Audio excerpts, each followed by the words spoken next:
I'm an addict. Wow. Lots of time, huh? Big mouth.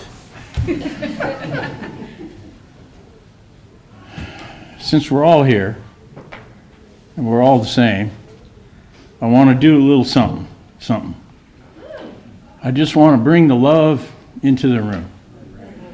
So let's close our eyes. Take a few deep breaths in through your nose and out through your mouth. Silently repeat, we are the love, release the fear.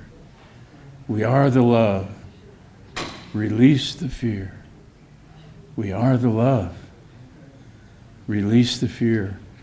As you feel the energy coming down through the top of your head and into all the cells in your body, all the cells can join in with the mantra. We are the love. Release the fear. We are the love. Release the fear. As you feel it coming into your head, tell one brain cell to tell all the other brain cells. We are the love. We are the love. We are the love. When you feel it come down into your heart, tell one heart cell to tell all the other heart cells. We are the love. We are the love. We are the love. As you feel the energy coming through the rest of your body into your organs, tell your liver cell, tell one of them cells to tell all the other cells. We are the love. We are the love. We are the love. So sit with that just for a minute. We are the love. Your entire body feels the love. All the cells invigorating and vibrating with the energy of love. I can't believe I'm doing that. We are the love. We are the love. We are the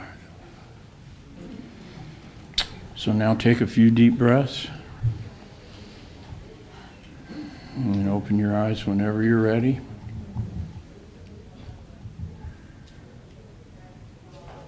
Thank you for that. Thank you. I think I'm done now. Should have done that for a half an hour. Right. Well, I looked up vulnerability today. Can't remember what it said. It was something about fear of being hurt physically or emotionally. I qualify. That's the way it was growing up in my house. I didn't know I was vulnerable. I didn't know it, but I lived by all those rules, unspoken, unwritten rules. And, I turned out to be, I wasn't going to be like them, so I became an addict. I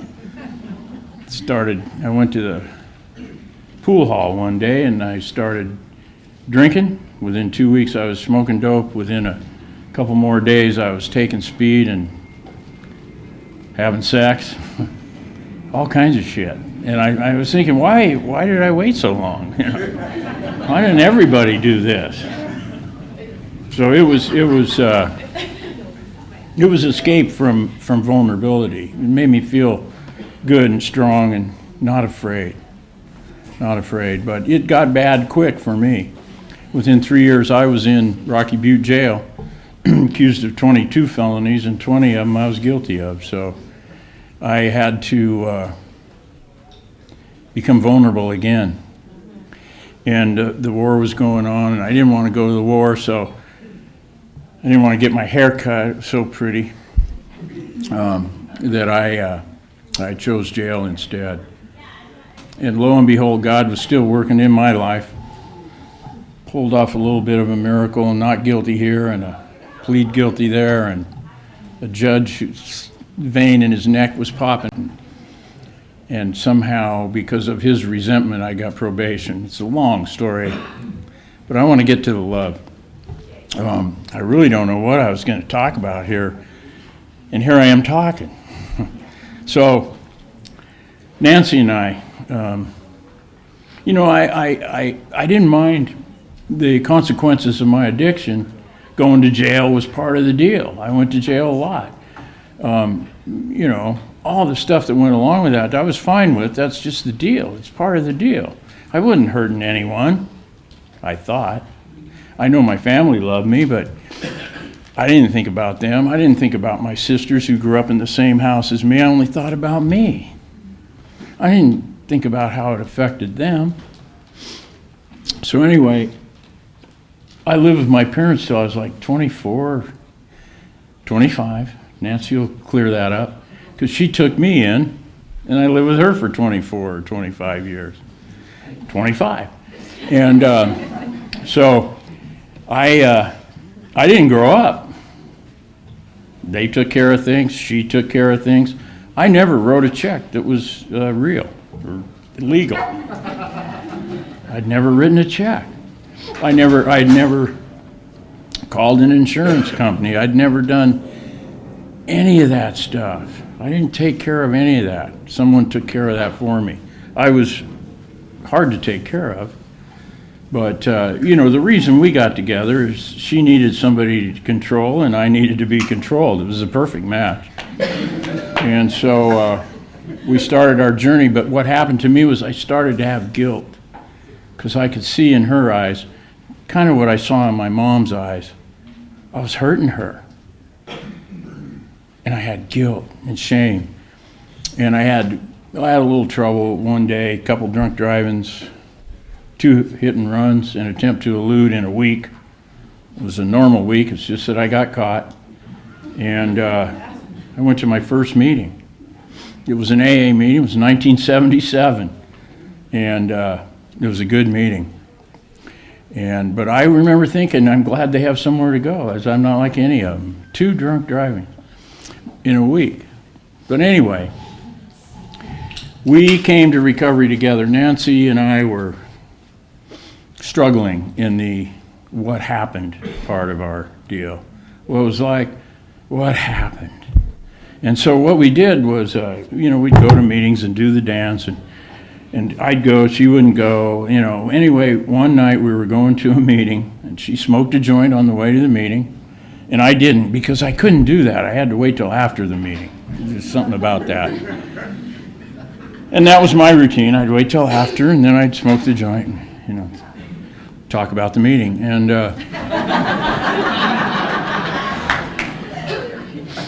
this night the guy challenged me. He said, why don't you, we know about you and what you're doing. We know you're honest. You've been coming around for years. You just can't seem to let it go. Why don't you give it up for 60 days? And I thought, 60 sounds better than 90. And I said, yes. And I knew he was a professional wrestler, George. And I knew I'd have to honor what I said. And so I'm like, oh my God. And then he asked Nancy, and she said, I'm an addict too, And she'd never really admitted that, I don't think. And I was always worse. But man, later on I found out how sick she is, but I won't go into that. So here we are on our journey clean. That was over 33 and a half years ago. So that was a good 60-day deal, commitment. But I was a dick.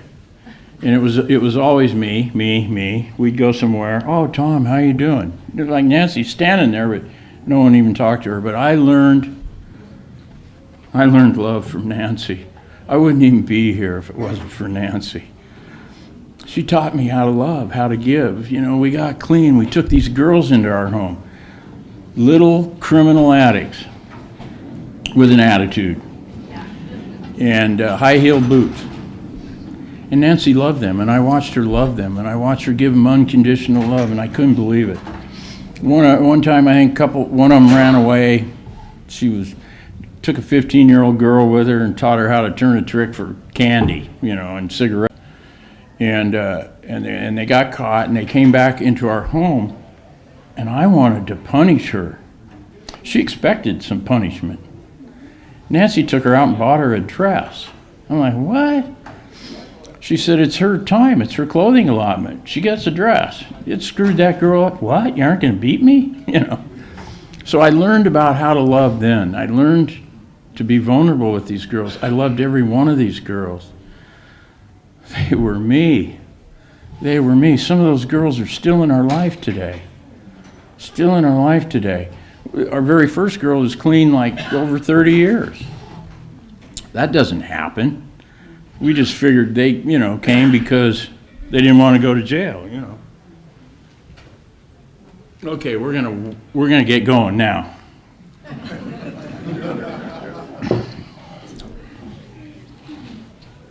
Vulnerability to learn about love. So Nancy and I separated. Well, I got vulnerable with a man, my sponsor, Perry. He was tough and mean, and I went up to him, I said, keep coming back. He said, I ain't got nowhere else to go. Wow.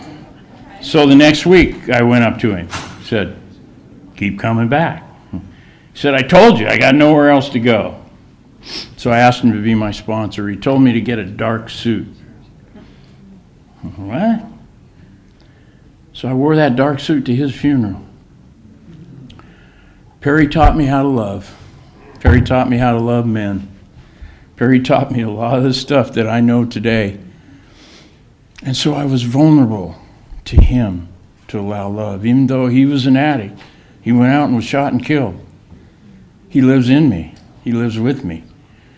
I'm still going to the jail. Him and I used to go to the jail over 30 years ago, and I'm still going to that same jail. It was my home jail. So I still go there. And man, it's changed. Used to be we'd ask, anybody been to an NA meeting? And every 3 or 4 meetings, yeah, I went to one once. And now we go in there and we say, is anybody, there's my jail partner, Will. Anybody not been to an NA meeting? And every now and then we get a few guy or two that hasn't been to an NA meeting. So what we share in there is different than what we used to share in there. We share more love now, get more real now. At least I do. I mean, Will and I are a great team in there. We get guys coming up to us all the time. Man, I remember you. I got 6, 7 years clean now. It was you and Will. I'm like, whoa. We get guys. Will tells them where his home group is, and we can't give him our number, but he tells them that, and they come there, and he helps them. And it's a powerful thing. I love the jail. I feel more comfortable in jail than I do right here, right now. Maybe it's because they're all wearing the same socks. I don't know. But that's where I do my service, is in the jail. That's why I'm clean today, so I can go back into that jail where I used to go. And I pound on the desk and the door opens, man. It's a complete 180 for me.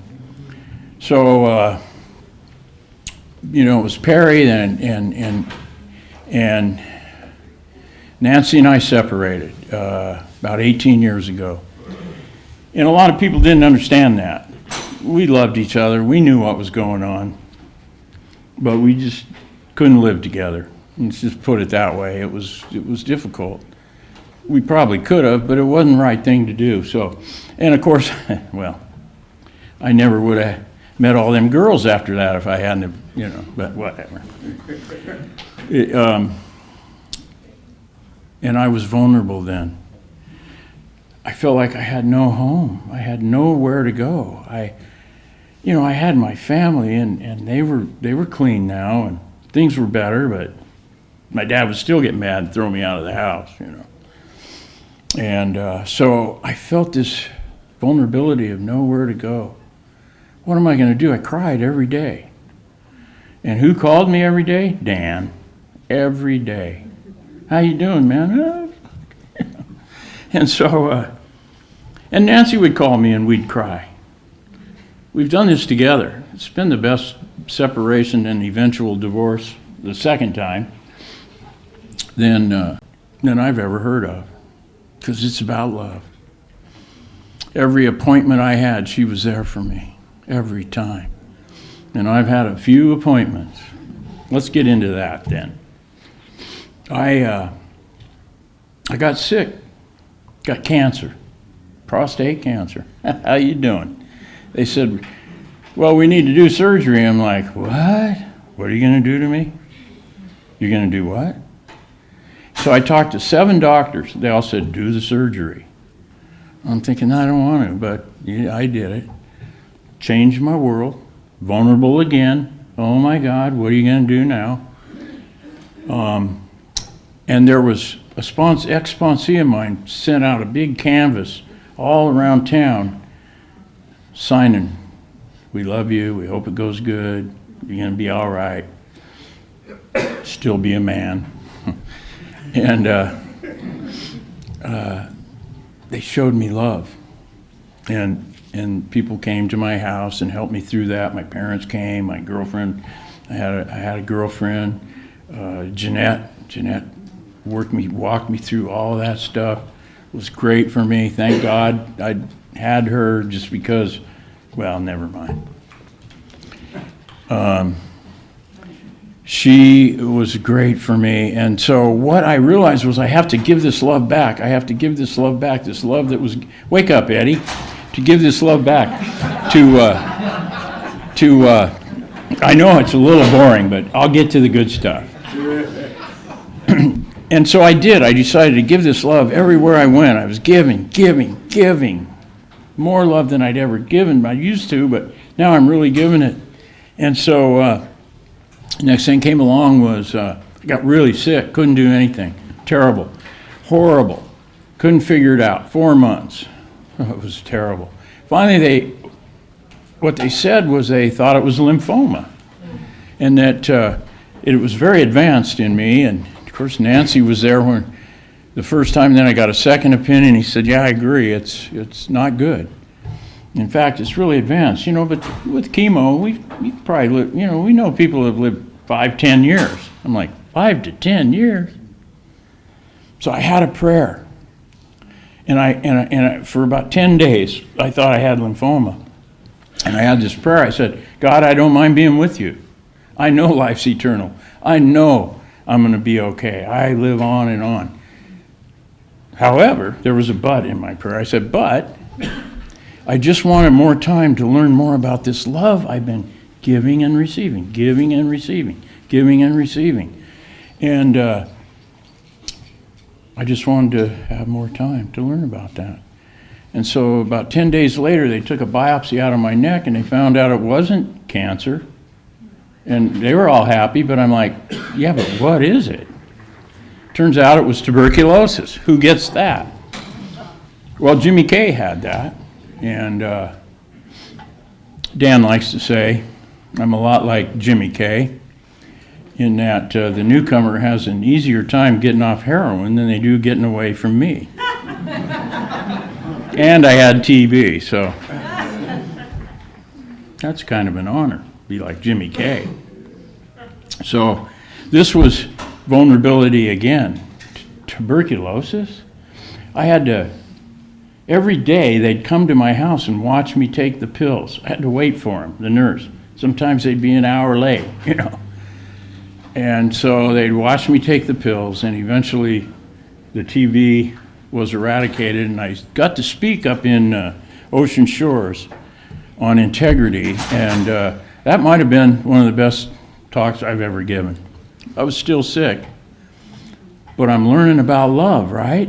I'm learning about love, and I mentioned a girl, you know, she had like 9 months, and so I went back, and this girl, she was crazy, but she was pretty, and she told me she loved me and kissed me and all this and wanted to be with me.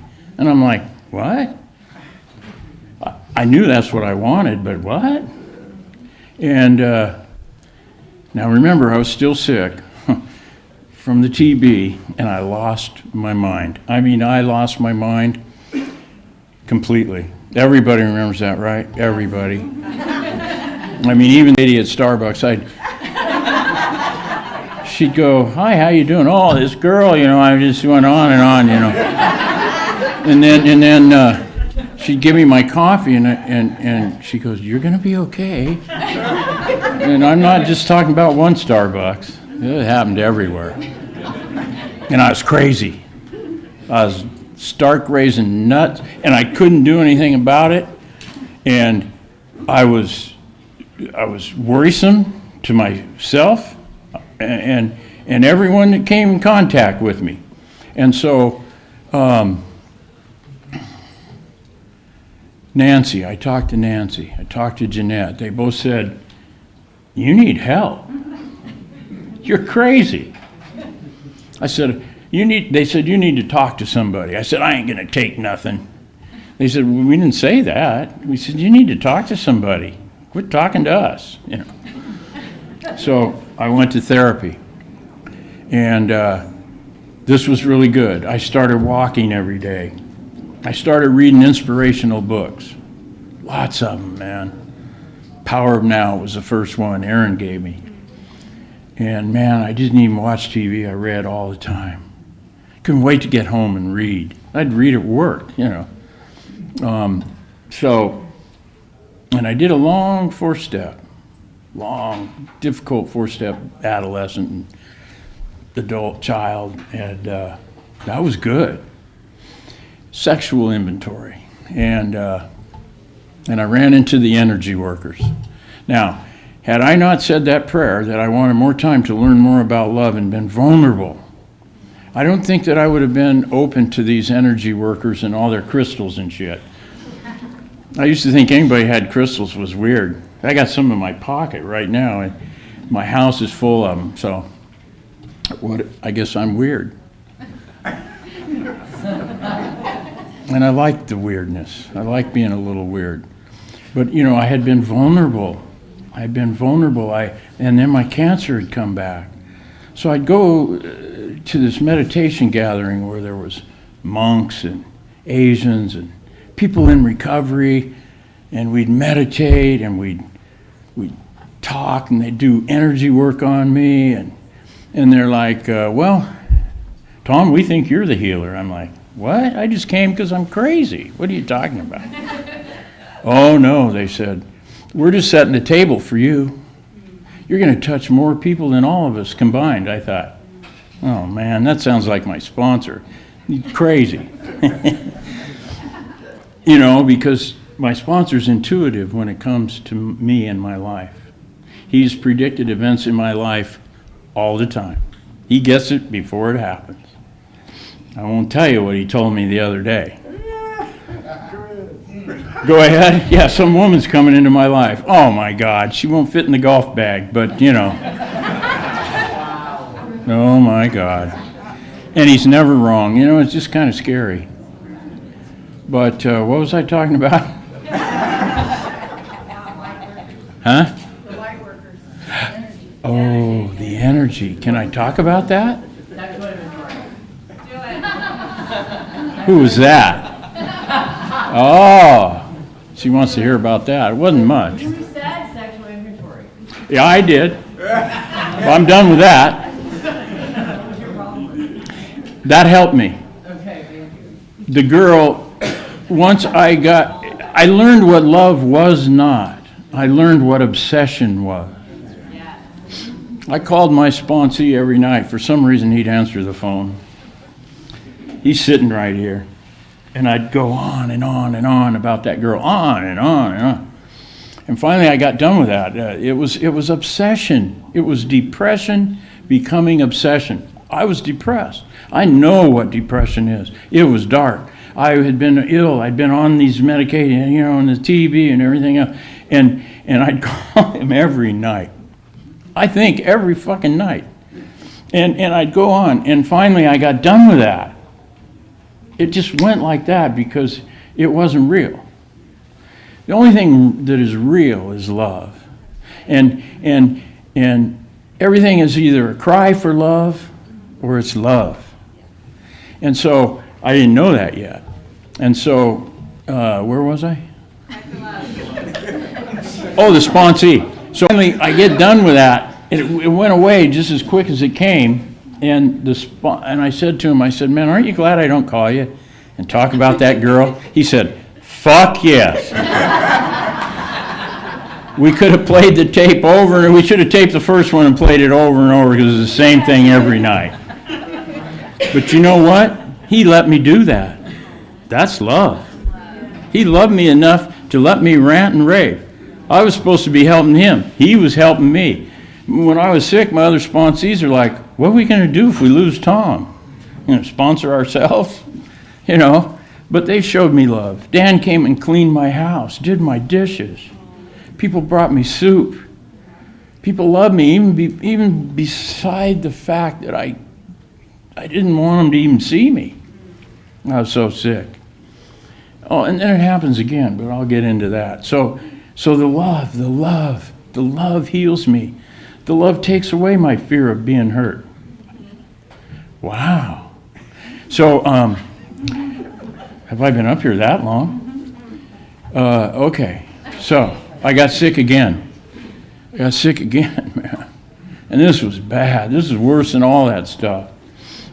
I did radiation when I had 25 years. That didn't help. But it did kill the cancer. We have that in common. But then I got really sick. I went to Mexico with Dan, and I started getting the chills and the fevers and the sweats and the headache every day and the fevers, and my eye was bad, and I coughed all the time, and for a year I went to doctors every week, a couple of doctors every week, and they couldn't find out what was wrong with me. I fainted in an Al-Anon meeting one day, and that's the worst place to faint because they're all codependents all around me. All over me, man. It's horrible. And I ended up eventually in the hospital, and they kept me. They were going to release me like they always did, and then I started shaking because I would shake like a spastic. Spastic? Is that the proper term? And I was just, and I'd get 104, 103 degree fevers every week for a year, man. Couldn't shake it. Go to the doctor. 6 doctors, couldn't figure it out. So they kept me in the hospital, and my eye was a key. I got poked in the eye, so I didn't think that was anything because I couldn't see out of my eye very good. They said, man, you can lose sight in your eye. What? Your eye? The headache? And they figured out what I had. So now I'm on prednisone, steroids. Oh my God. But it's saving my life. I guess I don't need a lot of sleep. I'm old. And this stuff, and I'm going to have to take it for a couple years. But here I am talking. I'm on my feet. I'm alive. I'm fairly healthy in my mind now because I got love. I had a meditation gathering at my house for 8 years every week. Took a couple weeks off for golf. And I learned about love and all the people that came. And then all the energy work I'm doing. And I'm like, oh my God. And then I forget that I can even do that. So it's not ego. It's God. It's intuitive voice that comes to me. The other day I was in a meeting and I saw a girl and I thought, oh, okay. And then later on, she's standing over here all by herself. And I thought, oh fuck, here you go again. I go up to her and I told her, it's your eyes, the soul travels with the eyes. I just got a good feeling about you. I feel like there's stuff around your head, helpers, spirit guides, whatever it is. I said, I got a good feeling about you. So I was at Nancy's meeting this morning, and afterwards a gal came up to me, she goes, yeah, one of my clients came up to me and said, I met a guy in a meeting the other day. He told me it was the eyes, and she goes, well, I know who that is. She says, yeah, his name was Tom. Oh, okay. So how do I wrap this up? Love is the healer. Love is the only thing that is real. The rest of it's an illusion. Everything has an opposite to it. Night and day, up and down, light and dark. There is love and hate. The kind of love I'm talking about is authentic divine love that has no opposite to it. And once you get it, you can't go back, you know. And once you feel it, it's real. You know, the idea that, you know, I'm a human and I'm a being. I get in touch with the being more than I do the human, because the human's always sick, it seems like. But the kind of love I'm talking about, it's not romantic love. It's not emotional love, but it's conscious love. The only reason for any relationship is so that we can help each other grow spiritually. Each one of us, because one of us might be down and the other one can pick us up. That's conscious love. I have that in my life today. Conscious love only sees the God in you and wants to help you. That's the reason for all my relationships, is to be able to help you grow spiritually. And I do that all the time. I'm still out in the parking lot with the guy, but what I used to do is throw the kitchen sink and everything at him. Hope something would land. Today, I listen. Today, I'm able to find an intuitive voice that comes through that's directly helpful to him. And that's what I do. I do it all over and everywhere I go, and helping others in other ways. So that's why I'm alive. That's why you can't kill me.